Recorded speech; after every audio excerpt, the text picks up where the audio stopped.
As vendas de carne bovina do Brasil para os Estados Unidos cresceram em 498% em abril. E isso aconteceu no mesmo mês em que Donald Trump anunciou o aumento das taxas de importações para parceiros comerciais. Te lembra que ele deu uma pausada fora a China. Sobre esse assunto eu converso agora com o Evaristo de Miranda, ex-pesquisador da Embrapa.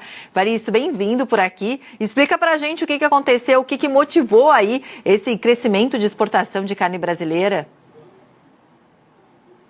Boa noite, é um prazer estar com vocês. Olha, nós temos assim que explicar, caminhar nisso com duas pernas. De um lado, há uma redução de oferta de carne nos Estados Unidos. Essa redução já vem acontecendo faz tempo, as coisas na pecuária não acontecem da noite para o dia, o rebanho diminuiu porque muita gente deixou a atividade pecuária para outras atividades mais rentáveis. E além disso ocorreram secas, etc. É a menor oferta de carne que eles estão tendo do mercado interno nos últimos 80 anos. Só que o consumo de carne segue firme, né? O americano come hambúrguer todo dia, né? E a carne lá está cara, ela está muito mais cara que aqui no Brasil. Deixando de lado as tarifas, olhando assim só o preço de uma arroba, no Brasil a arroba está por volta de $54, vamos dizer assim, enquanto lá nos Estados Unidos é $120, né? Então, nesse contexto, abre-se um mercado excepcional para a importação de carne. Nós não somos os únicos a exportar carne para os Estados Unidos, mas, como você disse, a exportação cresceu mesmo muito nesse primeiro quadrimestre, né? Agora, como é que vem essa questão? Porque a gente está trabalhando aí na expectativa dessa taxação dos Estados Unidos sobre os produtos mundiais, inclusive sobre produtos brasileiros. Ele deu aquela pausa, parece que agora ele já está aberto a negociações com a China. Qual que é a expectativa aqui do nosso agronegócio? Eu acho que no caso da carne, para a gente ficar nesse tema, né? A carne tem escapado um pouco de toda essa conversa, né? O maior fornecedor de carne para os Estados Unidos é a Austrália, depois é o Canadá, daí vem o México, nós somos o quarto fornecedor de carne para os Estados Unidos. Ela foi pouco afetada por essas medidas, não é? O Brasil, quando você exporta carne para lá, é assim, tem uma cota que entra com taxa zero, é uma cota pequena. O Brasil já no mês de janeiro ele já esgotou essa cota. Depois vem a parte com taxação, né? A taxação que existia, ela era 26,4%. Como eles agregaram mais 10%, ela foi então agora para 36,4%, a taxação sobre a carne brasileira.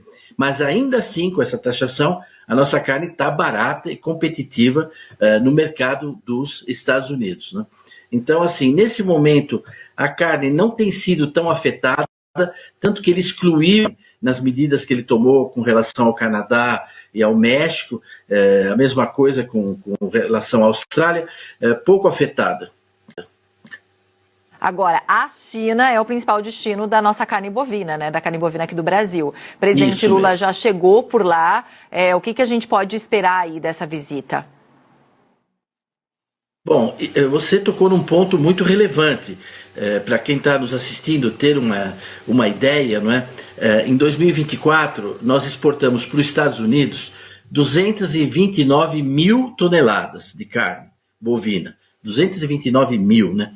Para a China, nós exportamos 1.300.000 toneladas, né? A China é de longe o maior importador de carne bovina brasileira. O extraordinário é que há praticamente 10 anos atrás eles não importavam nada, né? Então, ano a ano isso foi crescendo, em 10 anos cresceu mais de 900%. Então, a China é um grande importador de carne bovina do Brasil, continua ampliando porque a renda na China tem aumentado, né? Os consumidores se interessam por essa carne e ela tem um destino muito garantido na China. A China é hoje o principal parceiro comercial brasileiro, ela representa praticamente 1/3 do agronegócio brasileiro. Com relação à visita do presidente, né? É interessante que existe uma espécie de triângulo geopolítico criado entre Rússia, Brasil e China, né?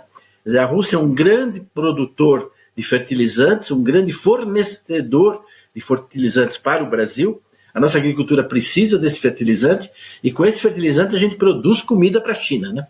Então tem um triângulo geopolítico aí criado pelo agronegócio que afasta um pouco o Brasil do G7 e que dá um destaque para o caso do Brasil. Agora, no ritmo atual de exportação para os Estados Unidos, se continuar do jeito que está vindo esse ano, nós seremos em breve o terceiro exportador de carne para os Estados Unidos. Esse mercado para nós é muito importante, é um mercado muito interessante. O primeiro exportador para os Estados Unidos, só para concluir, é a Austrália, né? A Austrália exporta para os Estados Unidos quase 400 mil toneladas, né? Praticamente quase o dobro do Brasil. Mas a Austrália exporta carne de qualidade para prateleira, vai direto para o supermercado. E o Brasil, vamos dizer assim, simplificando para quem nos assiste, fornece para a indústria da carne, ele fornece carne para produzir hambúrguer, etc., né? Então, o espaço nessa área que o Brasil tem para crescer é muito grande.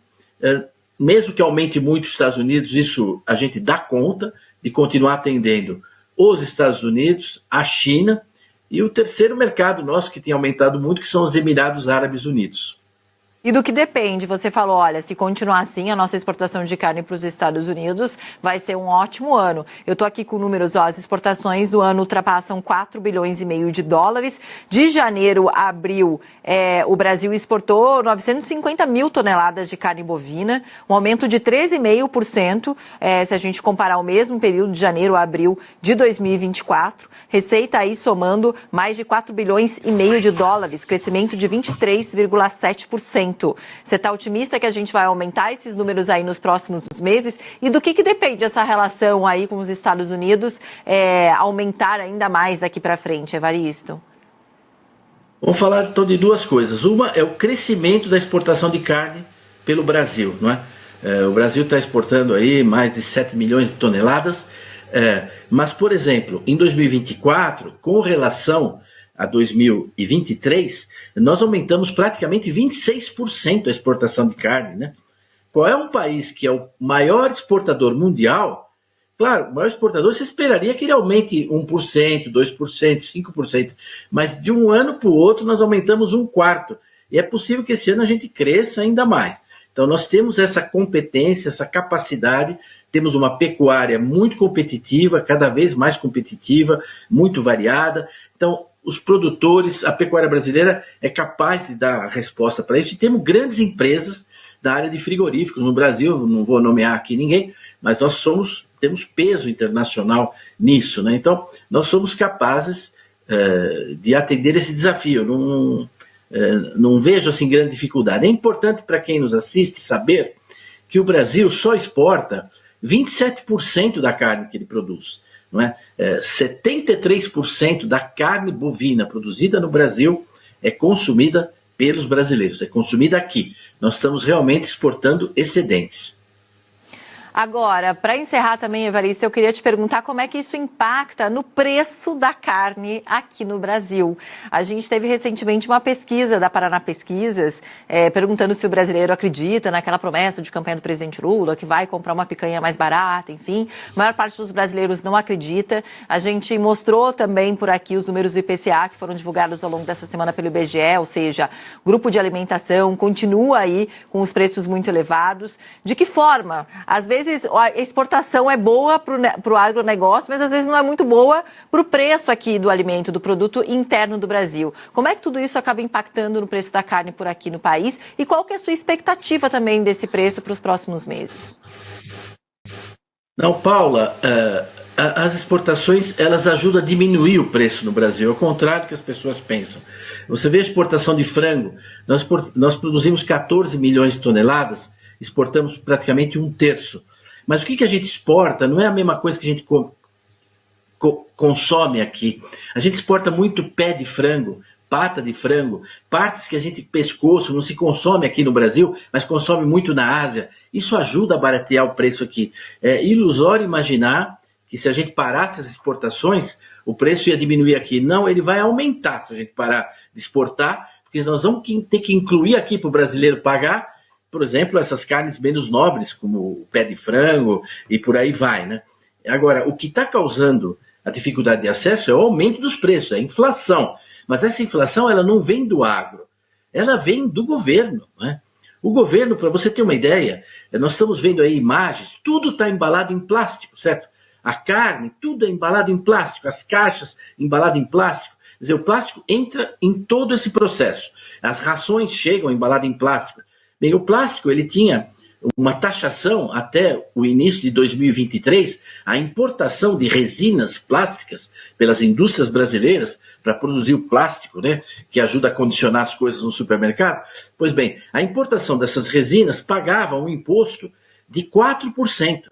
O governo aumentou para 20% a taxação sobre a importação de resinas plásticas. Imagina como isso foi repercutindo e vai continuar repercutindo em toda a cadeia produtiva, em todos os alimentos, que o plástico entra em tudo. As imagens que nós estamos vendo, você vê plástico o tempo todo. O governo é o responsável, ele aumentou os impostos sobre os plásticos. Por exemplo, as rações animais, os concentrados animais, que são fundamentais para o gado leiteiro, para o gado de corte, para as galinhas, para tudo, né? Você alimenta com rações. Essas rações, elas recebem muitos insumos importados, vitaminas, produtos, etc. Né? Também aí o governo taxou esses produtos pesadamente, não é? Então o agro está pagando todos esses impostos que foram aumentados de uma maneira muito séria. Poderia dar outros exemplos aqui, do aumento da energia, o aumento do preço dos combustíveis, etc. Então isso é o que está se refletindo. O que está se refletindo no preço, que para o brasileiro, para muitos está difícil de comprar, pagar, é a inflação dos alimentos, mas que tem como causa principal a política macroeconômica do país, quer dizer, a inflação, não é? Num país que hoje tem contas desequilibradas e, às vezes, até dando a impressão de descontroladas, né? Então, não vem do produtor, isso não vem da agropecuária. A agropecuária está sendo vitimada por uma constante aumentação de preços e de impostos. Evaristo, obrigada, viu, por conversar com a gente. Bom restinho de noite, bom fim de semana para você. Até a próxima. Eu agradeço e espero que as pessoas possam consumir carne nesse final de semana. Churrasquinho de Dia das Mães. A quaresma acabou. A quaresma já acabou. Boa, obrigada.